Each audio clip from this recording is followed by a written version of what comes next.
করে যে ঘটনাটা ঘটছে, যে স্বামী কর্তৃক স্ত্রী সহ শালা সহ তারপর মানে 3 ছেলে মেয়ে সহ হত্যা করা, মানে নিদারুণ একটা আপনার। দেখুন, জীবনে যাই কিছু করেন মাথাটা একটু ঠান্ডা রাখবেন প্লিজ। মাথা ঠান্ডা রাখার বিকল্প কিছু নেই। মানে জীবনে যত সমস্যায় পড়েন না কেন মাথাটা ঠান্ডা রাখতে হবে। যদি মাথা ঠান্ডা রাখতে না পারেন তাহলে কিন্তু আপনার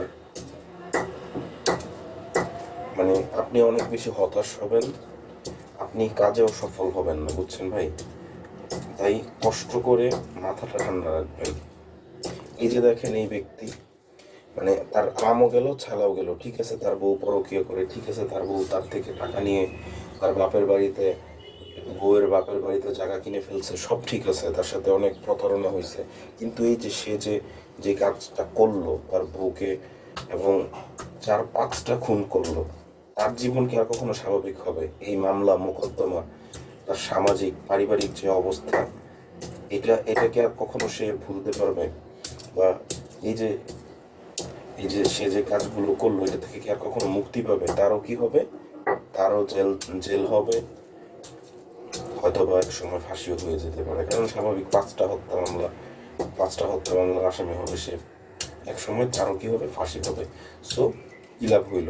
অথচ আজকে সে যদি মাথাটা ঠান্ডা রাখতো, মাথাটা ঠান্ডা রেখে সে যদি তার ওয়াইফকে ডিভোর্স দিয়ে আবার নতুন করে জীবনযাপন করার চেষ্টা করতো, তাহলে কিন্তু সে গেইনার হইতো, সে জয়ী হইতো।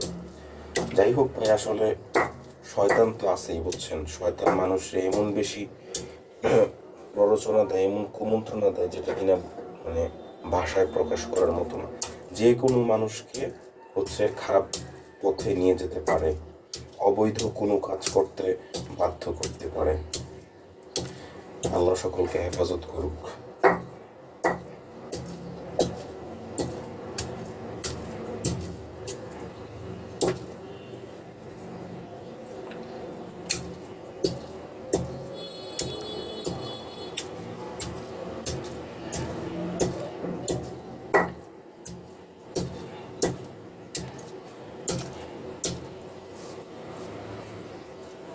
প্রচুর আদা দিতে হয় চাতে।